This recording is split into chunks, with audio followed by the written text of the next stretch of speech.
और मित्रों, कैसे हैं आप। आज मैं आपको ऐसी वीडियो दिखाऊंगा जिससे आप हंस हंस कर लोटपीट हो जाएंगे। उससे पहले अगर आप चैनल पर नए हैं तो चैनल को सब्सक्राइब कर दीजिएगा और बेल आइकन को प्रेस कर लें। चलिए, एक दोस्त है जो कि पढ़ाई से परेशान है। आप सुनिए क्या कहता है। अरे ने हल्दी घाटी का युद्ध 1995 में लड़ा, फिर दूसरा युद्ध 1904 में लड़ा। भोसड़ी के लड़ते ही रहते हम लोग सोने हैं और हम लोग नहीं पढ़ने।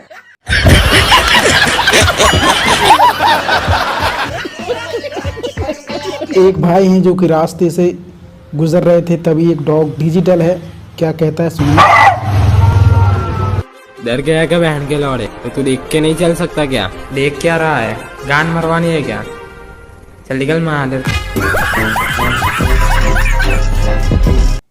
गाइस, वीडियो कैसा लगा है कमेंट करके बताएं और चैनल को सब्सक्राइब कर दें।